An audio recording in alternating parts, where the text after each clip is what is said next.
वैसे guys I hope you are doing well. I am Veer, welcome to Stellar Army. तो कैसे हो दोस्तों, मैं आशा करता हूँ शानदार तरीके से आप लोग अपनी लाइफ को एंजॉय कर रहे हो, अपनी सेहत, फैमिली और पढ़ाई का ध्यान काफी अच्छे से रख रहे हो। अच्छा, ये जो बात यहाँ पर लिखी हुई है, आप में से कितने लोग इससे सहमत हैं? बोला यह गया कि लोग चाहते हैं कि आप जिंदगी में तरक्की करें, लेकिन लोग यह कभी नहीं चाहते हैं कि आप उनसे ज्यादा तरक्की करें। इससे आप लोग कितने सहमत हैं? अगर रियलिटी में मैं आप लोगों को बताऊं तो जिंदगी में आप लोग कुछ ही लोग ऐसे होंगे जो रियलिटी में चाहेंगे कि आप लोग तरक्की करें। उनमें से आप लोगों के माँ बाप होंगे जो कि हमेशा ये चाहते हैं कि हमारा बच्चा जो है हमसे ऊपर निकले। इसी तरीके से आप लोगों के जो गुरु होंगे वो चाहेंगे कि आप लोग उनसे ऊपर निकल जाएं। और हाँ, गुरु से याद आया, मतलब जितनी सारी विशेष आप लोगों ने भेजी यार, रियलिटी में उन्हें कहते हैं कि दिल बाग बाग हो जाता है। कितनी सारी विशेष आप लोगों ने भेजी गुरु पूर्णिमा की, तो काफ़ी अच्छा लगा मुझे। इतने सारे मैसेज आए, कई सारे बच्चों ने छोटी छोटी सी वीडियो बनाकर भी भेजी हैं। तो रियलिटी में यार हार्ट टचिंग होती है ये सारी चीज़ें। ये मतलब एक तरीके से आप बोल सकते हैं कि कोई इंसान अगर इतना ज़्यादा रेस्पेक्ट पा रहा है तो उसे ज़िंदगी में और क्या चाहिए यार। आप लोग सोचिए एक मिनट के लिए कि कोई भी इंसान जो है किसी के लिए टाइम निकाल कर इतना कुछ कर रहा है, तो ये कहीं ना कहीं एक तरीके से रेस्पेक्ट ही तो है एक तरीके की। वरना अगर आप लोग सेंड भी ना करें तो कुछ बिगड़ेगा नहीं, ठीक है।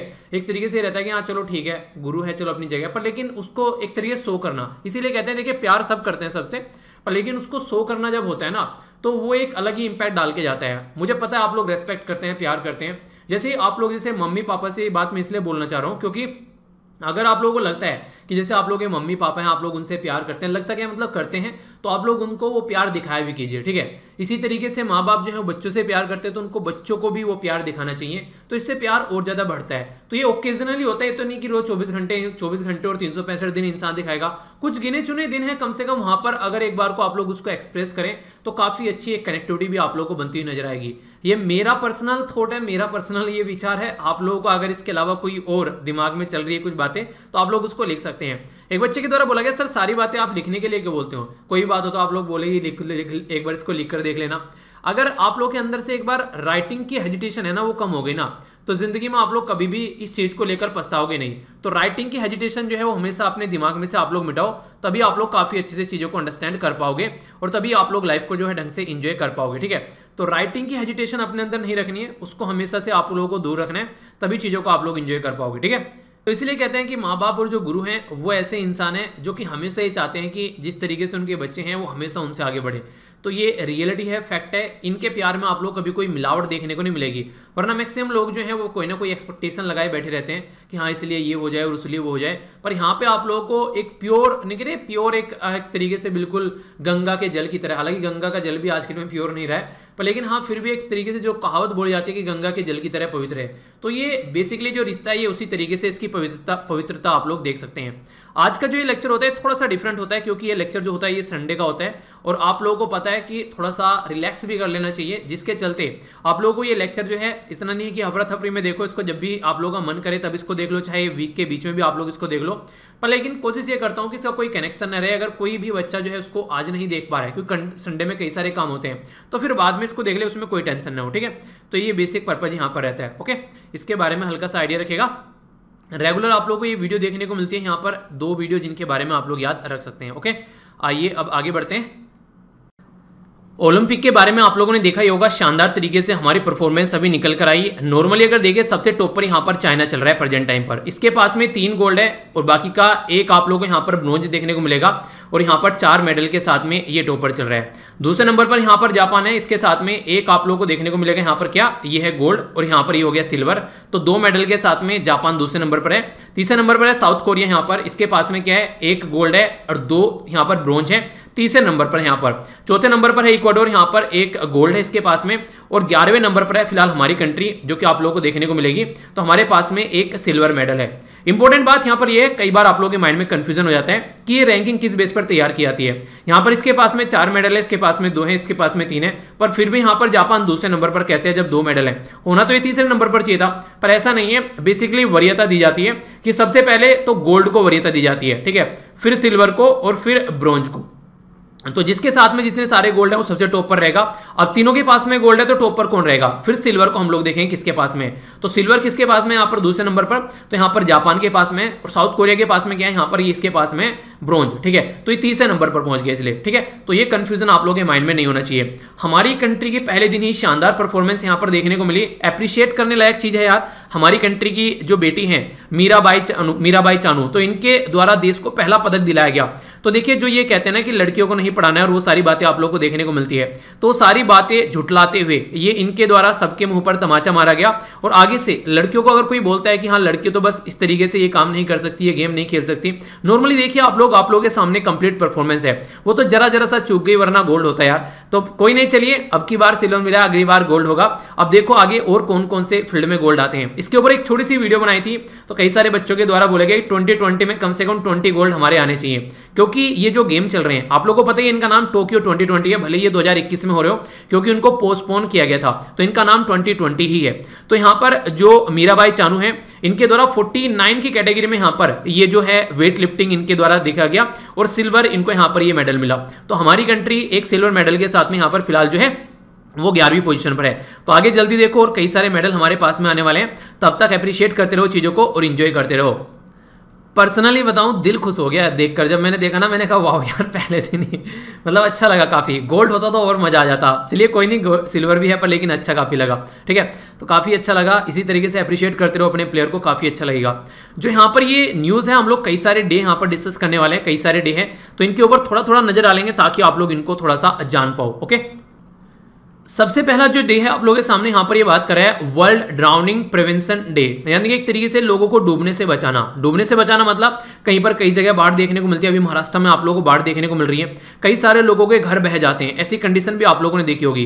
कई बुरी कंडीशन देखने को मिलती है, कहीं पूरा सामान बह जाता है, तो उसको कैसे यहाँ पर देखना है। तो उसी के लिए यहाँ पर ये जो डे है ये बेसिकली अवेयरनेस फैलाने के लिए देखने को मिलता है। अगर कोई ऐसी दुर्गति सोसाइटी में देखने को मिलती है तो उससे कैसे लोगों को बचाया जाए, तो इसके बारे में बात करें तो इसको बोलते हैं वर्ल्ड ड्राउनिंग प्रिवेंशन डे, यानी कि डूबने से लोगों को बचाना। तो इसी के चलते कोई भी ऐसी ट्रेजिक न देखने को मिले तो यहाँ पर जो फैमिली है, जो कम्युनिटी है, उस पर किसका जो बाढ़ वगैरह हो गई, डूब रहे हैं लोग, उसकी वजह से कहीं सुनामी आ गई तो उसकी वजह से लोगों की जान बचाई जा सके, तो लाइफ सेविंग सोल्यूशन देखने को मिलता है। बेसिकली इस तरीके से यहाँ पर काम करने की कोशिश की जाती है और कोई भी दुर्घटना देखने को न मिले, इसीलिए इसके ऊपर फोकस किया जाता है, ठीक है। तो इंपॉर्टेंट डे है, खासकर फिलहाल के टाइम पर अगर देखें जिस तरीके से अभी बाढ़ वगैरह ये सारी चीजें आप लोगों को देखने को मिल रही है, ओके। नेक्स्ट जो डे है यहाँ पर ये बात करें नेशनल पेरेंट्स डे के बारे में, तो यहाँ पर ये जो डे है 25 जुलाई को सेलिब्रेट किया जा रहा है। अब की बार नॉर्मली हर बार इस डे नहीं होता है, क्यों? क्योंकि ये 4th संडे को होता है जुलाई के, तो जुलाई का 4th संडे जो है वो अब की बार 25 जुलाई को है, ठीक है। तो इस तरीके से इसको देखेगा। ये बेसिकली पेरेंट्स जो है ना, आप लोगों ने देखा होगा यार, पेरेंट्स जो है वो अनकंडीशनल लव, अनकंडीशनल सेक्रीफाइस करते हुए नजर आते हैं। अगर बात करें तो उनको कोई मेजर नहीं कर सकता कि तुम्हारे मम्मी पापा कितना प्यार करते हैं। कई सारे बोलते हैं ना मेरी मम्मी ज्यादा प्यार करती है, पापा ज्यादा प्यार नहीं करते हैं। तो देखिए रियलिटी में देखा जाए तो दोनों का प्यार जो है आप लोग किसी भी तरीके से नाप तोल नहीं सकते। हाँ, ये हो सकता है कि एक इंसान जो है वो प्यार दिखा रहा है, दूसरा इंसान जो है वो प्यार दिखा नहीं रहा है, ठीक है। इतना आप लोग बोल सकते हो, लेकिन ये नहीं बोल सकते हो कि कौन ज्यादा प्यार करता है और कौन कम प्यार करता है, ठीक है। तो ये बोलना तो एक तरीके से ज्यादती होगी, क्योंकि माँ बाप जो है वो हमेशा अपने बच्चों से इक्वल प्यार करते हैं, चाहे वो बच्चा कैसा भी ना हो। हालांकि हो सकता है कि थोड़ा बहुत बच्चा जो है अगर थोड़ा सा नहीं शैतान टाइप का बच्चा है, कोई शैतानी कर रहा है, उसको डांट दे पीट दे वो एक अलग बात है, पर लेकिन हमेशा माँ बाप ये चाहते हैं कि बच्चा जो है वो हमेशा सक्सेस हो और लाइफ में हमेशा एक ऐसे मुकाम पर पहुंचे कि आगे चलकर माँ बाप जो है वो बच्चों के नाम से जाने जाए। यानी कि आज की डेट में अगर आप लोगों को बोले कि आप लोग किसके बेटे हो, किसके बच्चे हो, तो बोलेंगे कि हाँ उनके बच्चे हैं, पर लेकिन सोचिए कि आपके नाम पर बोले कि किसके माँ बाप हैं, अच्छा उसके माँ बाप हैं, तो ये होती है गर्व की बात। तो इस तरीके से आप लोग चीजों को देख सकते हैं। तो ये सबसे बड़ा गर्व का मूवमेंट होता है जब बच्चों के नाम से माँ बाप जाने लगते हैं। उस तरीके से इसका मतलब यह है कि बच्चों ने कुछ लाइफ में अच्छा अचीवमेंट कर लिया यार। तो हमेशा इस तरीके से कोशिश करो कि लाइफ में एक ऐसा मुकाम बनाओ ताकि आने वाले टाइम में आप लोगों के माँ बाप जो हैं वो आप लोगों के नाम से जाने जाए।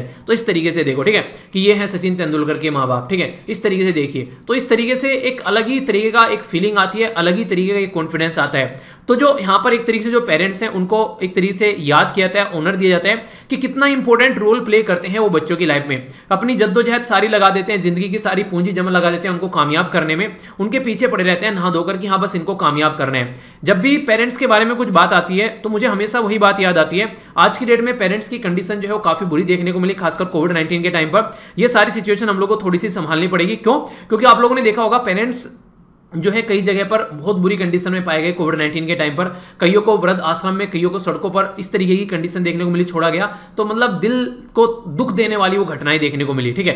फिर वही बात बोलता हूं कि एक माँ बाप मिलकर जो है वो 100 बच्चों को पाल लेते हैं, पर लेकिन 100 बच्चे भी मिलकर जो है वो एक माँ बाप को नहीं पाल पाते हैं। तो ये काफी बुरी एक घटना देखने को मिलती है सोसाइटी में खासकर। पर लेकिन ये चीजें सही भी नहीं है, एक तरीके से इसको थोड़ा सा सुधारना चाहिए। आगे चलकर आप लोग भी जब माँ बाप बनेंगे तो आप लोगों को समझ में आएगा कि क्या एक तरीके से उनके द्वारा जद्दोजहद की गई है। आप लोगों ने देखा होगा नॉर्मली पेरेंट्स बनने के बाद में जो बच्चे होते हैं वो पेरेंट्स से ज्यादा प्यार करने लगते हैं, क्योंकि उनको समझ में आ जाता है कि कितनी जद्दोजहद माँ बाप के द्वारा की गई है। तो अनकंडीशनल लव और जो अनकंडीशनल सेक्रीफाइस है, जिसके पीछे कोई भी जरा सा भी ऐसा नहीं है कि वो आप लोगों से कुछ एक्सपेक्ट कर रहे हैं, बस वो आप लोगों को चाहते हैं कि आप लोग जिंदगी में खुश रहें, ठीक है। आप लोगों ने नॉर्मली देखा होगा पेरेंट्स जो आप लोगों से कभी बात करते हैं तो सबसे पहले ये पूछते हैं कि कैसे हो, खाना पीना खाया कि नहीं खाया, अगर आप लोग बाहर रहते हैं तो नॉर्मली ऐसी कंडीशन आप लोगों को देखने को मिलेगी। तो ये इस तरीके की सिचुएशन जो देखने को मिलती है, तो माँ बाप हमेशा सबसे पहले बच्चों की हष्ट पुष्ट एक तरीके से सेहत चाहते हैं, उसके बाद में वो सक्सेस हो जाए, ठीक है। तो इस तरीके से कोई भी उसको मेजर नहीं कर सकता कि कितना प्यार और कितना सेक्रीफाइस जो पेरेंट्स का बच्चों के लिए हो। आप लोग की क्या राय है इसके बारे में, आप लोग अपनी राय बता सकते हैं। आगे चलते हैं, नेक्स्ट डे के बारे में यहां पर बात करेंगे। ये जो डे है यहां पर ये बात कर रहे हैं वर्ल्ड एम्ब्रियोलॉजिस्ट डे के बारे में। तो ये एम्ब्रियोलॉजिस्ट क्या होती है, भ्रूण विज्ञानी। आप लोग इसको समझने के लिए एक पिक्चर आप लोगों को दिखाता हूं, आप लोग को हंसी आएगी। हालांकि आप लोगों ने देखी है यहाँ पर गुड न्यूज में जो बेसिकली ये मूवी दिखाई गई है, इसमें यही दिखाया गया है कि किस तरीके से यहाँ पर आईवीएफ को यूज करके बेसिकली बच्चे पैदा किए जा रहे हैं आज की डेट में। तो कई सारी कंडीशन यहाँ पर देखने को मिलती है। एक और मूवी शायद अभी आई है, उसके बारे में कुछ एडवर्टीजमेंट आ रहे थे अभी वीडियो के ऊपर। तो एक और मूवी ऐसी आई है यहाँ पर, ये बेसिकली आईवीएफ के बारे में इंफॉर्मेशन फैलाती है, जिसको बोलते हैं इन विट्रो फर्टिलाइजेशन, ठीक है। तो एक तरीके से यहाँ पर जब इस तरीके से बच्चे पैदा नहीं होते हैं तो ये सारा जो काम करते हैं तो यहाँ पर एम्ब्रियोलॉजिस्ट करते हैं, उनको इसके बारे में नॉलेज होती है कि किस तरीके से इसको लेकर चलना है, ठीक है। तो इसी के बारे में बात करें तो 25 ये डे ही क्यों सेलिब्रेट किया है, क्योंकि यहां पर जो लुइस जो ब्राउन थे, जिन जो कि फर्स्ट बेबी यहां पर देखने को मिला इन विट्रो फर्टिलाइजेशन के चलते, तो इसके चलते यहां पर ये बेसिकली ये डे सेलिब्रेट किया जाता है। 25 जुलाई था ये 1978, ठीक है। तो इसके बारे में आप लोग हल्का सा आइडिया रख सकते हैं। देखिए कितनी पुरानी बात है, पर लेकिन अब हम लोग इसके बारे में ज्यादा सुन रहे हैं, क्योंकि स्टार्टिंग में चीजों के ऊपर कोई विश्वास नहीं करता है। जब तक चीजें जो है वो अच्छे से प्रूफ ना हो जाए और लोग जो है उसको ढंग से उसको एंजॉय ना करने लगे, उसके बाद में लोग उस पर ऊपर विश्वास करते हैं। यानी कि स्टार्टिंग में कोई कुछ भी काम कर रहा है ना, आप लोगों ने सोचा होगा कि कोई आप लोगों को बोलने लगे पुराने टाइम पर आकर कि हाँ आप लोगों को बेसिकली एक लड़का और लड़की की शादी नहीं करनी है और आप लोगों को उनको एक साथ में नहीं छोड़ना है, यानी कि फिजिकल भी न हो तो भी वो बेबी पैदा कर देंगे, ठीक है। तो किस तरीके से पॉसिबल होगा, तो इसी तरीके से जैसे कोई बोले कि जमीन के नीचे से ट्रेन निकाली जा सकती है तो बोलेंगे पागल हो गया है, हवा में उड़ा जा सकता है हवाई जहाज के आने से पहले तो बोलेंगे अब तो सटिया गया है। तो ये कंडीशन देखने को मिलेगी, पर लेकिन जब वो सारी चीजें अचीव हो जाती हैं तो फिर बोलते हैं कि हाँ हो जाता है। ऐसी चीजें आप लोग को लाइफ में देखने को मिलेगी। जब तक आप लोग का एग्जाम क्लियर नहीं हो रहा ना, तब तक ये बोलते रहेंगे इसके बस की है नहीं है, इससे होगा ही नहीं है। जिस दिन एग्जाम क्लियर हो गया उस दिन सब बोलने लगे यार हमें पता था, बहुत मेहनत कर रहा है, ठीक है। इंटरेस्टिंग चीज ये है कि मान लीजिए आज की डेट में आप लोग इसको देखिए, बच्चे के द्वारा एक सेंड किया गया था मुझे, इसके बारे में बात करते हैं। एक बच्चा था, उसके द्वारा बोला गया सर मेरे घर में दूसरे तीसरे दिन कोई ना कोई बैठा रहता है आया हुआ, ठीक है। तो कंडीशन ये देखने को मिलती है कि जब भी कोई घर पे आता है तो मैं नॉर्मली अपने रूम में ही रहता हूँ और मैं कोशिश करता हूँ कि अपनी पढ़ाई करता रहूँ, ठीक है।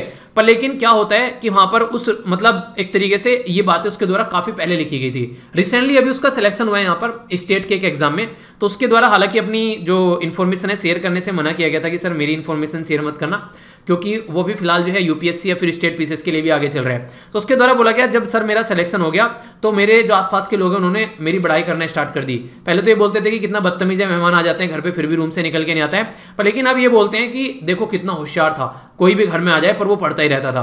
तो यार ये होते हैं लोग, ठीक है। तो इसको आप लोग कभी भी दिल से मत लगाया करो, हमेशा अपने काम पर फोकस करो। ये सारी चीजें जो है साइड में धरी रह जाएंगी, कोई काम नहीं आने वाली है, आपकी सक्सेस आप लोग के काम आने वाली है, ठीक है। तो हमेशा अपने काम पर फोकस करो, ओके। आगे चलते हैं, यहाँ पर शॉर्ट न्यूज देखेंगे और न्यूज जो है कम ही देखेंगे, कोशिश करते हैं लेक्चर थोड़ा छोटा ही रहे, क्योंकि संडे में थोड़ा सा आप लोग रिलैक्स भी हुआ करें और थोड़ा रिवीजन किया कीजिए। ये जो आर्टिकल है यहाँ पर ये ब्रेक्जिट के बारे में बात कर रहे हैं। कुछ डिफरेंट न्यूज है, थोड़ी सी कुछ नई चीज आप लोगों को जानने को मिलेगी, इसमें एक नया एंगल आप लोगों को देखने को मिलेगा। ये रिसेंटली अभी न्यूज में बेसिकली ब्रेक्जिट के बारे में तो आप लोगों को भी पता है कि ब्रिटेन जो है वो यूरोपियन यूनियन से बाहर निकल गया, उसको ब्रेक्जिट बोलते हैं। अभी जो सबसे बड़ा मुद्दा चल रहा है, जो कि यहाँ पर अभी सबसे बड़ा बवाल क्रिएट किए हुए हैं, वो है यहाँ पर बेसिकली आप लोगों को देखने को मिलेगा नॉर्थ आयरलैंड, ठीक है। तो जो नॉर्थ आयरलैंड है यहाँ पर, उसमें अगर आप लोग जाएंगे मैप में एक बार देखिए, ये है यहाँ पर अपनी कंट्री, यहाँ पर आप लोग देखते हैं अपनी प्यारी कंट्री। यहाँ से अगर आप लोग आएंगे मैप के ऊपर तो आप लोग यहाँ पर देख सकते हैं, ठीक है। ये यहाँ पर इस पर्टिकुलर एरिया के बारे में बात की जा रही है। थोड़ा सा और जूम कर लेते हैं, आप लोग अच्छे से समझ पाएंगे इसको। ठीक है, अब आप लोग समझ पा रहे हैं यहाँ पर, ये हो गया यूनाइटेड किंगडम, ये हो गया यहाँ पर नॉर्दर्न आयरलैंड और ये हो गया आयरलैंड। तो ये आयरलैंड और नॉर्दर्न आयरलैंड के बीच में आप लोगों को यहाँ पर देखने को मिल रहा है, ये क्या है बेसिकली, ये वोटर है। ठीक है, तो स्टार्टिंग में जब ब्रेग्जिट हो रहा था उस टाइम पर यूके ने आनन फानन में, जो यूके के जो प्राइम मिनिस्टर यहाँ पर आज के में अगर बात करें बोरिस जॉनसन, उनको बोला था कि ये बेसिकली ब्रेग्जिट की पैदाइश है, यानी कि वो कभी भी प्राइम मिनिस्टर नहीं बनते अगर ब्रेग्जिट नहीं होता तो ब्रेग्जिट की पैदाइश उनको बोला जाता है। तो यहाँ पर ये जो एरिया है इनके द्वारा बोला गया कि यहाँ पर क्या करते हैं, देखिए पूरा ये जो आयरलैंड वाला पूरा जो यहाँ पर एक आइलैंड है ये यूरोपियन यूनियन का पार्ट है वैसे देखा जाए तो, पर लेकिन जब बाहर निकल गए तो नॉर्दर्न आयरलैंड जो है वो यूके का पार्ट है, तो इसलिए उसको बाहर निकलना पड़ गया। तो इनके बीच में एक लाइन खींच दी गई और बोला यह गया कि अभी फिलहाल ऐसे ही करते हैं, उस पर साइन भी इनके द्वारा कर दिए गए कि हम लोग क्या करेंगे कि यूके को और यहाँ पर जो बेसिकली लंदन हो गया और जो वेल्स हो गया इसको एक पार्ट मान लेते हैं फिलहाल, और यहाँ पर एक लाइन मानते हैं बेसिकली वोटर की, अगर कुछ भी यहाँ से आएगा तो उसको ऊपर बेसिकली आप लोग बिल्कुल ऐसे लगे कि जैसे बाउंड्री पार होकर कहीं पर आएगा तो परमिशन लेनी पड़ेगी। ठीक है, तो ये बात इनके द्वारा बोलेगी उस टाइम पर। तो हाँ, तो उस टाइम पर तो उनको बेसिकली ब्रेग्जिट डील करनी थी, तो जो भी मन में आया बोल दिया, पर लेकिन अभी ये क्या कर रहे हैं, अभी यहाँ पर जो ये लाइन है इसको लेकर रस्साकसी हो गई है। यूके उसको मानने के लिए तैयार नहीं है, क्योंकि देखिए कुछ भी यहाँ से आएगा जाएगा उधर से उधर परमिशन लेनी पड़ेगी। ठीक है, जबकि ये यूके का ही पार्ट है तो इसलिए यहाँ पर परमिशन लेनी पड़ रही है। तो इसके चलते यहाँ पर भी कंडीशन ये है कि ये बोल रहे हैं कि यहाँ पर इस लाइन को हम लोग नहीं मानेंगे, ये वाली लाइन मानेंगे। तो उसके चलते काफी ज्यादा प्रॉब्लम देखने को मिल रही है। तो यानी कि पहले तो बोला गया था कि ये वाली लाइन मानेंगे, यहाँ से कोई गुड्स आएगा इधर और यहाँ से आ जाएगा, तो वो वाली बातें देखने को मिली। अब इसके चलते ये मामला जो है वो गहरा गया है। अभी यहां पर इसको हटाने की जब बात कर रहे हैं तो अभी चीजें देखने को मिल रही है। तो नॉर्दर्न आयरलैंड जो है जो यूके का पार्ट है और रिपब्लिक ऑफ आयरलैंड जो है वो रिमेनिंग यूरोपियन यूनियन का पार्ट है। तो नॉर्दर्न आयरलैंड के बीच में जो लाइन खींची गई थी, ठीक है, उस टाइम पर इनके द्वारा बोला गया था कि ठीक है चलो इसको मान लेते हैं, इनको बस ब्रेग्जिट करवाना था, पर लेकिन अब वो चीजें हटाने की बात कर रहे हैं। तो बोला ये जा रहा है कि अगर आप लोग अब डील से बाहर निकलते हैं तो देखिए यूरोपियन यूनियन है वो सीधा सीधा यहां पर गुस्से में आएगा। ठीक है, कल को हो सकता है कि एक टैरिफ वॉर दोनों के बीच में छिड़ जाए। तो यूएसए भी यहां पर इसके बीच में है फिलहाल। भी जो बाइडेन साहब जो है वो ये सोच रहे हैं कि यहां पर कभी भी अब ये नहीं होना चाहिए कम से कम कि जो ऑलरेडी एग्रीमेंट पर साइन किया गया है उससे कोई पीछे हटे, क्योंकि अगर ट्रेड डील होती है यहां पर तो सही है, वरना उसके बाद में आप लोग देखिए सॉल्यूशन क्या निकाल सकते हैं। अगर आप लोग यहां पर टैरिफ लगाना स्टार्ट कर देते हैं तो ये बहुत बुरी कंडीशन हो जाएगी पूरे यूरोप के अंदर में, तो इसके चलते माहौल जो है वो खराब हो सकता है। तो यूएस से भी इसे बीच में है, क्योंकि ट्रेड वगैरह चलता रहे तो तभी अच्छा रहता है, तभी सब कंट्री को फायदा होता है। अगर यहां पर जो ट्रेड वॉर चल जाए जैसे चाइना और यूएसए के बीच में चल रही थी तो सबको नुकसान आप लोगों को होता हुआ यहां पर नजर आएगा। तो कोशिश ये चाहती है कि ऐसी कोई ट्रेड वॉर न चले फिर से। तो इसी के चलते यहां पर अभी ये बोला जा रहा है कि जो साइन किया गया था अभी उसको ऐसे ही रहने देते हैं, उसको अभी चेंज नहीं करना है। ठीक है, यानी कि एक तरीके से जो आयरिश सी है यहां पर एक तरीके से जो डिवाइड करते हैं यहां पर इसको, तो उसी को बाउंड्री मानते हैं यहां पर, उसको फॉलो करके चलते हैं। तो यानी कि कहने का मतलब ये कि अभी इसको टच नहीं करना है, ये बात यहां पर इनके द्वारा बोली गई है। ठीक है, उस टाइम पर ऐसा नहीं होता है कि बस काम निकलवाने के लिए उस टाइम पर झूठ बोल दिया कि हाँ ठीक है ऐसा कर लेते हैं, बाद में फिर उससे मना कर गए नहीं यार उस टाइम पे तो मैंने ना एक तरीके से नशे में था, मैंने दारू पी रखी थी इसलिए मैंने बोल दिया, अब नहीं है, ऐसा थोड़ी ना होता है। तो वही चीजें हैं यहां पर, तो उसी के चलते अभी ये न्यूज में है। ठीक है, तो आइडिया होना चाहिए बिल्कुल क्या क्या चल रहा है, तभी चीजों को अंडरस्टैंड कर पाएंगे। ये एक इंटरेस्टिंग न्यूज़ है, आप लोगों से ऐसी न्यूज़ कई बार पूछ ली जाती है एग्जाम के अंदर में, तो थोड़ा सा हिस्ट्री के साथ में भी कनेक्शन रखती है। क्या है आखिर ये न्यूज़? ये न्यूज़ है बेसिकली आसाम के बारे में। आप लोग यहाँ पर देखते हैं आसाम हो गया, इधर आप लोग देखिए अरुणाचल प्रदेश हो गया, ये हुआ नागालैंड, ये हो गया मणिपुर, ये हो गया मिजोरम। ठीक है, तो यहाँ पर हो गया त्रिपुरा, ये हो गया मेघालय और ये हो गया यहाँ पर अपनी कंट्री का वेस्ट बंगाल। तो टोटल मिलाकर आप लोग यहाँ पर देखते हैं कितने राज्य टच कर रहे हैं, तो 7 राज्य टच कर रहे हैं यहाँ पर। ठीक है, इंटरनेशनल बाउंड्री कौन कौन सी आसाम की, एक होगी यहाँ पर ये और एक हो गया बांग्लादेश। ठीक है, तो 2 यहाँ पर इंटरनेशनल बाउंड्री आप लोगों को देखने को मिलेगी। तो अभी हम लोग आसाम के बारे में क्या बात कर रहे हैं, आसाम के अंदर अभी यहाँ पर कैबिनेट के द्वारा एक अनाउंसमेंट किया गया कि जो गांव बुराज, जिसको गांव बुराज यानी कि विलेज हेडमैन बोला करते थे, उसका नाम चेंज करके ये बेसिकली गांव प्रधान इसका नाम रख रहे हैं। ये गांव प्रधान बोल रहे हैं ये नाम से, ये नाम चेंज करके। बेसिकली एक रिप्रेजेंटेटिव होता है डिस्ट्रिक्ट एडमिनिस्ट्रेशन में विलेज का, तो इसको यहाँ पर जो बुरा है इससे हटाकर इसका नाम क्या कर रहे हैं, इसका नाम बेसिकली प्रधान रख रहे हैं। आखिर ऐसा क्यों बोला जाता है, क्योंकि पुराने टाइम पर यहाँ पर क्या था बेसिकली, जो ये पर्टिकुलर पोस्ट मिला करती थी, ये मिला करती थी जो कि ओल्डेस्ट पर्सन हुआ करता था विलेज का, उसको हेड अपॉइंट किया जाता था ब्रिटिश के द्वारा। ठीक है, तो उसके द्वारा अपॉइंट किया जाता था। तो इसका मतलब ये हो गया कि ओल्डेस्ट पर्सन यहाँ पर होगा जो कि बेसिकली सबके साथ में अच्छे रिलेशन रखता हो। ठीक है, और उसी के साथ में जो कुछ को यहाँ पर एक तरीके से लैंड और रेवेन्यू से रिलेटेड भी यहाँ पर उसके पास में पावर रहती थी, उनको भी वही देखा करता था। तो अब कंडीशन ये होगी आज की डेट में, तो हमारी कंट्री में नॉर्मली आप लोग देखते हैं कि हमारी कंट्री एक डेमोक्रेटिक कंट्री है, सारी चीजें साइड में हो चुकी है जो अंग्रेजों के द्वारा पैटर्न लाया गया था काफी हद तक। तो अभी फिलहाल यहाँ पर इसको बेसिकली उसी नाम से पुकारना, तो आज की डेट में तो ऐसा ही नहीं है कि यहाँ पर कोई बुजुर्ग आदमी है, आज के डेट में तो यहाँ पर इलेक्शन होते हैं, आप लोगों को नॉर्मली देखने को मिलता है, तो कोई भी जीत कर यहाँ पर आ सकता है। तो अब बोला ये जा रहा है कि ये जो शब्द यूज किया जा रहा है ये पहले बुजुर्ग के लिए किया जाता था, पर लेकिन अब वो कंडीशन नहीं रही है, तो अब इसको चेंज कर देते हैं, इसको यहाँ पर प्रधान कर देते हैं। तो पोस्ट इंडिपेंडेंट जो है यहाँ पर ये इंस्टीट्यूशन जो है ये काफी इंपोर्टेंस रखने लगा। आगे चलकर इसको रिवेन्यू डिजास्टर मैनेजमेंट के डिपार्टमेंट भी थमा दिए गए। तो आज की डेट में यहाँ पर गांव बुरा जो करके ये पर्टिकुलर जो पोस्ट है ये काफी इंपोर्टेंट हो गई है। तो निकलकर बात ये आ रही है कि ये पोस्ट जो है इसको अभी यहाँ पर इसका नाम चेंज कर देना चाहिए, तो उसी के चलते यहाँ पर ये न्यूज में आ गया है। ठीक है, तो अगर क्वेश्चन बन जाए कि यहाँ पर किससे रिलेटेड ये न्यूज है और क्या इसका रीजन है, तो एक आप लोगों को आइडिया रहेगा, तो फिर कंफ्यूजन नहीं होगा। ठीक है, ऐसी हिस्टोरिकल टर्म्स कई बार आप लोगों से एग्जाम में क्वेश्चन में पूछी भी जाती हैं। और अगर देखा जाए तो सही भी बात है यार, जब उस टाइम पर तो बुजुर्ग लोग बोला करते थे हाँ इनको नॉलेज है उनको बैठा दो इस पर्टिकुलर पोस्ट के ऊपर, पर लेकिन आज के में चेंज हो चुका है, तो नाम चेंज होना चाहिए मेरे हिसाब से, तो कुछ और रख लो अगर पसंद नहीं आ रहा है, पर हाँ चेंज होना चाहिए। आप लोग ही क्या रहे, आप लोग अपनी राय बता सकते हैं। ठीक है, नेक्स्ट जो यहाँ पर इंपॉर्टेंट जो न्यूज निकल कर आ रही है ये है पेगासस स्पाईवेयर के बारे में। तो पेगासस जो स्पाईवेयर है यहाँ पर जो वायरस आप लोग बोल सकते हैं नॉर्मली, ये जीरो क्लिक वायरस है। जीरो क्लिक मतलब बिना क्लिक किए किसी के भी मोबाइल में इसको पहुंचाया जा सकता है, किसी के भी व्हाट्सएप पर कॉल कर और फिर उस कॉल रेट को भी डिलीट कर तो यहाँ पर पता भी नहीं चलेगा कि ये वायरस जो है इंसान के मोबाइल में आ चुका है। तो ग्लोबल जो बेसिकली कोलैबोरेटिव इन्वेस्टिगेशन जो प्रोजेक्ट यहाँ पर चल रहा है, इजरायली स्पाईवेयर है यहाँ पर ये, जो कि एनएसओ कंपनी के द्वारा यहाँ पर ये बनाया गया है। ठीक है, तो अभी फिलहाल क्या हुआ है, 300 से ज्यादा इंडिविजुअल हमारी कंट्री में यहाँ पर इसकी जो कमान पर आ गए स्पाईवेयर की। इंपॉर्टेंट बात क्या है आप लोगों को बता दूं, इजराइल की जो गवर्नमेंट है वो ये बोलती है कि ये जो हम लोग ये जो पर्टिकुलर स्पाईवेयर है ये ओनली गवर्नमेंट को ही बेचते हैं, यानी कि किसी भी प्राइवेट एंटिटी को नहीं बेचते हैं। और इसका बेसिक पर्पज ये रहता है कि इसलिए बनाया गया ताकि टेररिस्ट एक्टिविटी कोई न हो और उसको कंट्रोल किया जा सके। तो अब अगर यहाँ पर आप लोग देखिए स्पाईवेयर को, हमारी कंट्री में बहुत सारे जो जर्नलिस्ट हैं, इवन जो जर्नलिस्ट जम्मू एंड कश्मीर से निकल कर आते हैं, अपोजिशन के जो लीडर है, इवन जो सीबीआई के हेड जो हैं और भी कई सारे जो लीडर हैं, उनको स्पाईवेयर के चलते यहाँ पर उनको बेसिकली टैकल किया गया। तो कहने का मतलब है कि सबके ऊपर यहाँ पर नजर रखी गई यहाँ पर इस तरीके से। तो ये काफी हद तक आप लोग प्राइवेसी का हनन बोल सकते हैं। तो हमारे संविधान में अगर बात करें, अभी केस पुत्तस्वामी केस के बाद में प्राइवेसी को फंडामेंटल राइट बना दिया, तो पर्सन के फंडामेंटल राइट का हनन हो रहा है यहाँ पर, एक तरीके से आप लोग ऐसा बोल सकते हैं। तो पार्ट 3 में जब आप लोग जाएंगे तो फंडामेंटल राइट कहां से कहां तक है, आर्टिकल 12 से लेकर आर्टिकल 35 तक फंडामेंटल राइट है। तो उसमें आर्टिकल 21 जो है यहाँ पर ये राइट टू लाइफ के बारे में बात करता है। तो राइट टू लाइफ के साथ ही यहाँ पर राइट टू प्राइवेसी भी आ जाती है। तो राइट टू लाइफ और राइट टू प्राइवेसी जो है वो एक दूसरे के साथ में यहाँ पर कनेक्टेड है। तो एक तरीके से आप लोग बोल सकते हैं कि यहाँ पर इंसान की राइट टू लाइफ और राइट टू प्राइवेसी का हनन हो रहा है। तो इसके चलते ये सही चीज नहीं है। तो अभी यहाँ पर अगर बात करें कि हमारी कंट्री में कोई ऐसा लॉ है कि जो यहाँ पर अगर किसी को आप लोगों को सर्विलेंस पे रखना है तो आप लोग सर्विलेंस पे रख सकते हैं। जी हाँ, अगर यहाँ पर कम्युनिकेशन सर्विलेंस की बात करें तो यहाँ पर टेलीग्राफ एक्ट है 1885 का, जो कि डील करता है यहाँ पर इसी के साथ में, और इसी के साथ में इंफॉर्मेशन टेक्नोलॉजी एक्ट भी है 2000 का, जो कि यहाँ पर इलेक्ट्रॉनिक कम्युनिकेशन का सर्विलेंस आप लोग कर सकते हैं। तो सुप्रीम कोर्ट के इंटरवेंशन हुआ यहाँ पर 1996 में। ये इंपॉर्टेंट केस है, इसको याद रखेगा। आंसर राइटिंग में कुछ लिखने के लिए आता है तो आप लोग यहाँ पर इसको पॉइंट को अच्छे से वैलिड कर सकते हैं। ठीक है, तो बात की जा रही है public union for civil liberties versus union of India का केस था 1996 में। तो उस टाइम पर कई सारे ऐसे प्रोविजन थे इसके अंदर जो कि फालतू में किसी को भी सर्विलेंस कर लिया और उसको कोई पूछने वाला नहीं है। तो बोला गया कि एक लैक ऑफ प्रोसीजर यहां पर देखने को मिल रहा है, तो एक प्रॉपर गाइडलाइन प्रॉपर प्रोसीजर होना चाहिए ताकि किसी का भी सर्विलेंस करना है तो ऐसा नहीं कि बस आंख बंद किया और जिसका मन किया उसका सर्विलेंस कर लिया। तो ये गलत तरीका है, इससे थोड़ा सा दूर हटना पड़ेगा।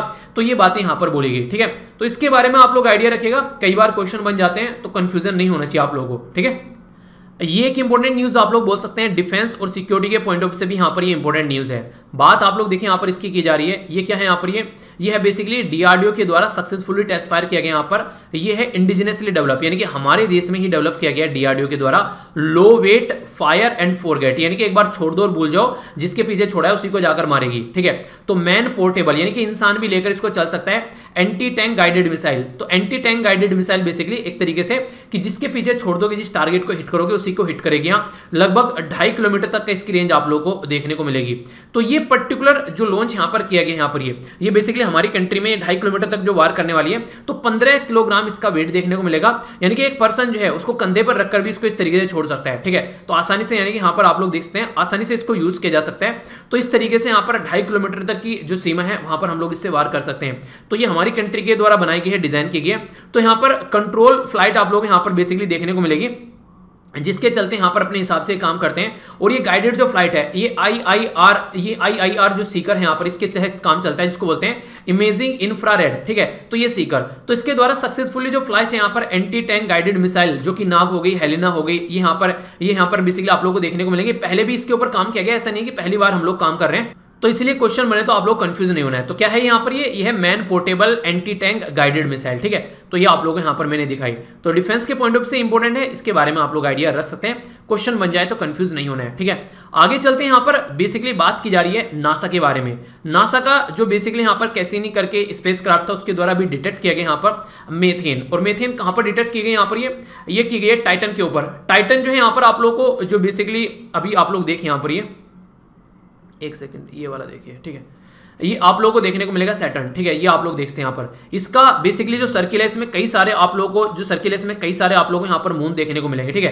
तो सैटर्न का जो मून है उस पे यहाँ पर बेसिकली देखने को मिली है। तो दुनिया भर के मून है, लगभग 82 मून है सैटर्न के, जो कि यहाँ पर देखने रही है आप लोगों को सर्किल देखने को मिल रहा है। तो ये सर्किल जो है यहाँ पर, ये आप लोगों को जो घूमता हुआ नजर आ रहा है इस तरीके से, तो आप लोग का इस तरीके से यहाँ पर ये कई सारे मून आप लोगों को देखने को मिलेंगे, ठीक है। तो रिंग यहाँ पर A B C, basically D C A ring में इस तरीके से डिवाइड है, ring A B C D E F J, जिसमें सारे आप लोगों को इसके मून देखने को मिलते हैं। तो यहां पर टाइटन के बारे में बात की जा रही है। तो ये जो टाइटन मून है यहां पर, इसका यहां पर अभी बेसिकली मेथेन देखने को मिली, कार्बन डाइऑक्साइड देखने को मिली और डी हाइड्रोजन देखने को मिली। तो इसका मतलब ये कि कुछ न कुछ यहां पर पानी देखने को मिलेगा, कुछ न कुछ पानी से रिलेटेड कोई कंटेंट है, कुछ इस तरीके से। तो उससे क्या होता है कि कोई ना कोई एटमॉस्फेयर है, अगर वहां पर मेथेन है तो मेथेन क्या होता है नॉर्मली, जैसे कि आप लोग देखिए, जैसे घास फूस गल सड़ जाता है उससे मेथेन निकलती है, जैसे गाय वगैरह गोबर करती है, भैंस गोबर करती है, उससे मेथेन निकलती है। तो इसका मतलब कोई ना कोई लाइफ है। तो ये कोशिश की जाती है इसको अंडरस्टैंड करने की, ठीक है। तो इसके चलते बातें बोली जाती है कि जहां पर मेथेन देखने को मिल रही है, कार्बन डाइऑक्साइड देखने को मिल रही है, तो वहां पर चांसेस है कि लाइफ जरूर होगी। तो बताया किसके द्वारा गया, यहाँ पर ये नासा का प्रोजेक्ट है, जिसकी बेसिकली इसका नाम है कैसिनी। और यहाँ पर आप लोगों को सैटर्न का जो टाइटन है, यहाँ पर ये सेकंड लार्जेस्ट मून देखने को मिलेगा। एक यहाँ पर गायनामेड। तो जुपिटर जो है यहाँ पर, ये इसके बाद में आप लोग देखते हैं, जो कि आप लोगों को सबसे बड़ा देखने को मिल रहा है बेसिकली, ठीक है। नॉर्मली जुपिटर का जो है यहाँ पर ये सबसे बड़ा है, और दूसरे नंबर पर यहाँ पर सारे जो भी यहाँ पर मून है उसमें दूसरे नंबर पर टाइटन आता है बेसिकली, जो कि सैटर्न का है, ठीक है। तो सबसे पहले यहाँ पर गायनामेड जिसका है जुपिटर का है, ठीक है। तो आप लोग यहाँ पर देख सकते हैं। तो इस तरीके से यहाँ पर इस पर्टिकुलर जो है ये ग्रह, इसके बारे में बात की जा रही है, ठीक है। तो कोई कंफ्यूजन नहीं होना चाहिए, क्वेश्चन अगर बन जाए तो आप लोग आइडिया रखेगा। तो टोटल मिलाकर यहाँ पर जुपिटर के जो है वो 79 जो है मून, यहाँ पर जो किसके सैटर्न के 82 हैं और यूरेनस के 26 हैं। पृथ्वी के पास में कितने मून है, यहाँ पर ये एक ही मून है, जिसको नेचुरल मून आप लोग बोलते हैं, वो एक ही मून है, चंदा मामा, ठीक है। तो ये है इसके बारे में इंफॉर्मेशन। अभी यहाँ पर हम लोग बात करेंगे एक पर्टिकुलर यहाँ पर बेसिकली पेड़ के बारे में, जिसको बोला गया है एवेसेनिया मेरिना, ठीक है। तो ये पर्टिकुलर एक पेड़ देखने को मिलेगा, ये अभी इसके ऊपर स्टडी की गई यहाँ पर साइंटिस्ट डिपार्टमेंट ऑफ बायोटेक्नोलॉजी के द्वारा, और यहाँ पर जो इंस्टीट्यूट ऑफ लाइफ साइंस है भुवनेश्वर यानी कि उड़ीसा के द्वारा, इनके ऊपर स्टडी की गई। तो देखने को ये मिला है, फर्स्ट टाइम रेफरेंस देखने को मिला है कि इसका जो जीनोमिक सीक्वेंस है यहाँ पर वो हाईली सोल्टेड टोलरेंट आप लोगों को देखने को मिलेगा। यानी कि आप लोगों को इस पेड़ के अंदर जो है, जो कि बेसिकली दलदली एरिया में पाए जाते हैं, ठीक है। तो उनको नॉर्मली आप लोगों ने देखा होगा, ये वो पेड़ हैं जो दलदली एरिया में पाए जाते हैं। मैंग्रोव नॉर्मली इनको बोलते हैं, मैंग्रोव हिंदी में दलदली पेड़ भी इनको बोलते हैं। तो ये कई बार काफी बड़ा रोल प्ले करते हैं, जैसे कि बाढ़ आती है, ठीक है, तो उसको रोकने में भी हेल्प करते हैं, ठीक है। यानी कि एक तरीके से दलदली ये पेड़ है, ये काफी बड़ा रोल प्ले करते हैं। तो ये यहाँ पर अभी अगर कोई समुद्र के आसपास में कोई पेड़ है, तो इसका मतलब है कि समुद्र का पानी काफी सोल्टी होता है। तो यहाँ पर जो बेसिकली ये पर्टिकुलर पेड़ है, ये मोस्ट प्रोविनेंट जो यहाँ पर मैंग्रोव है बेसिकली ओल्ड मैंग्रोव के अंदर, जिसके अंदर सोल्ट आप लोगों को देखने को मिलेगा, ठीक है। सोल्ट काफी लार्ज स्केल पर, यहाँ पर 75% जो सी वाटर है टोलरेट ये करता है बेसिकली, इसके अंदर 250% तक सी वाटर सोल्ट वगैरह आप लोगों को देखने को मिलेगा। और इसकी जो पेड़ पौधे की जो पत्तियां वगैरह है इससे, ठीक है। तो इसमें भी बोला जाता है कि रेयर प्लांट है यहाँ पर, ये इसमें से एक्सट्रीट यानी कि बाहर निकल कर आता है, लगभग 40% के करीब सोल्ट आप लोगों को देखने को मिलेगा। तो यानी कि एक तरीके से सोल्ट पीने के बाद में सोल्ट निकालता हुआ ये पेड़ नजर आता है। तो एक्स्ट्रा ऑर्डिनरी कैपेसिटी है यहाँ पर। तो इसके चलते यहाँ पर जो सोल्ट है, यहाँ पर जो सोल्ट एक तरीके से जो यहाँ पर एक तरीके से एक्सक्लूड किया जाता है, सोल्ट एंट्री करता है रूट के थ्रू, और फिर इस तरीके से आप लोग देखते हैं। तो ये पेड़ जो है रिसेंटली अभी न्यूज में जब इसके ऊपर स्टडी की गई, तो ठीक है। तो इसका नाम आप लोग याद रख सकते हैं, कई बार क्वेश्चन आप लोगों से पूछा जा सकता है। एम के नाम से भी आप लोग याद रख लीजिएगा, ठीक है। यानी कि सुबह उठो तो सोल्ट ही सोल्ट मिल रहा है, ठीक है। तो ऐसे देख लेना, यानी कहने का मतलब यार देखो, कोई भी आप लोगों से क्वेश्चन बन जाए ना, अगर रेफरेंस थोड़ा होगा तो आप लोगों के माइंड में कोई कंफ्यूजन नहीं होगा। तो थोड़ा सा रेफरेंस हमेशा रखा करो, ताकि कोई भी कंफ्यूजन ऐसे देखने को न मिले, ठीक है। कई बार क्वेश्चन बन जाते हैं तो आप लोगों के माइंड में उसको लेकर क्लैरिटी होनी चाहिए, ठीक है। तो ये है यहाँ पर इसके बारे में बात, आई होप कि आप लोग समझ गए होंगे। तो क्या क्या देखा आप लोगों ने, एक बार देख लेते हैं। सबसे पहले हम लोगों ने यहाँ पर एक इंपॉर्टेंट कोटेशन देखी, आप लोगों को ये वीडियो का टाइमिंग याद रखेगा, ये दोनों वीडियो के टाइम है जो है आप लोग इनको बेसिकली एंजॉय कर सकते हैं अपना टाइम फिक्स करके इनके साथ में। इंपॉर्टेंट हम लोगों ने मेडल टैली देखी जब मैं ये वीडियो रिकॉर्ड कर रहा हूँ उस टाइम की ये टैली है। हो सकता है कि आप लोग जब देखें इसके अंदर चेंज हो गया हो, ठीक है। तो यहाँ पर एक क्वेश्चन भी आप लोग का बन जाता है, इसको आप लोग याद रखते हैं। क्वेश्चन अगर एग्जाम में पूछ लिया जाए तो कंफ्यूज आप लोगों को नहीं होना है, ठीक है। आप लोगों के सामने यहाँ पर फिर इंपॉर्टेंट डे देखें, यहाँ पर जो इंपॉर्टेंट डे था यहाँ पर हम लोगों ने देखा कि डूबे हुए लोगों को कैसे बचाना है। तो इसके बारे में इंपॉर्टेंट अगर आप लोगों से कुछ बातें पूछें या फिर कुछ लिखने के लिए भी आए तो आप लोग याद रखते हैं। पेरेंट्स के बारे में हम लोगों ने यहाँ पर बात की, ठीक है। तो यहाँ पर इसके बारे में आप लोगों ने देखा, डिटेल में हम लोगों ने बातें की इसके बारे में, कई सारी इंटरेस्टिंग चीजें। नेक्स्ट हम लोगों ने यहाँ पर जो इन विट्रो फर्टिलाइजेशन होता है उसके बारे में समझा। मूवी जो है उनको आप लोग देखा कीजिए अगर कोई ऐसी इन्फॉर्मेटिव मूवीज आती हैं जिसके बारे में आप लोग अंदाजा लगा सकते हैं, ठीक है। आगे बात करें, हम लोगों ने बेसिकली यहाँ पर देखा ये ब्रेक्जिट के बारे में क्या क्या बातें चल रही हैं, तो ऐसे क्वेश्चन भी आप लोगों से बन जाते हैं। नेक्स्ट हम लोगों ने यहाँ पर बात की बेसिकली आसाम के बारे में, तो कहाँ पर लोकेटेड है और क्या क्या चीज़ें वो समझी हम लोगों ने। नेक्स्ट हम लोगों ने यहाँ पर जो बातें की ये बेसिकली बात की इजरायली स्पाईवेयर के बारे में, क्या क्या सिचुएशन अभी चल रही है वो हम लोगों ने देखा। एंटी टैंक जो मिसाइल है यहाँ पर ये गाइडेड मिसाइल, इसके बारे में हम लोगों ने समझा, तो इसको आप लोग देख सकते हैं। इसी के साथ में हम लोगों ने यहाँ पर बेसिकली जो मून है यहाँ पर सैटर्न का उसके बारे में देखा, ठीक है, कि किस तरीके से क्या क्या कंडीशन देखने को मिल रही है। तो कई बार आप लोगों से क्वेश्चन पूछ ले जाएं तो आप लोगों को कंफ्यूज नहीं होना है, ठीक है। डायरेक्ट क्वेश्चन बन जाते हैं कई बार इस तरीके से। तो ये था टोटल आज का डिस्कशन। मैं आशा करता हूं आप लोगों ने इसको अच्छे से एंजॉय किया होगा और टकटकी लगाकर देखा होगा। अगर सारे लेक्चरों की आप लोगों को पीडीएफ चाहिए तो टेलीग्राम से आप लोग जाकर डाउनलोड कर ले कीजिए। एक जगह सारी पीडीएफ जो है वो आप लोग को इकट्ठी मिल जाती है, कोई भी दिक्कत नहीं होगी। सारी पीडीएफ यहां से जाकर डाउनलोड कर लीजिए आराम से, और ये सारी पीडीएफ जो है वो फ्री ऑफ कॉस्ट है। बाकी आप लोग मेरे साथ में यहाँ पर कनेक्ट रह सकते हैं स्टडी लवर वीर नाम के टेलीग्राम, जहाँ से आप लोगों को सब कुछ कनेक्ट करना है। बाकी यहाँ पर भी आप लोग कनेक्ट रह सकते हैं। तो आसपास सफाई रखिए, पानी और पेड़ पौधों को सेव कीजिए, पॉलिथीन और प्लास्टिक बैग और बिल्कुल यूज नहीं करना है। नेक्स्ट लेक्चर में मिलता हूँ। बड़ों को नमस्ते, छोटों को प्यार, छोटी सी लाइफ एंजॉय करार। तब तक के लिए जय हिंद।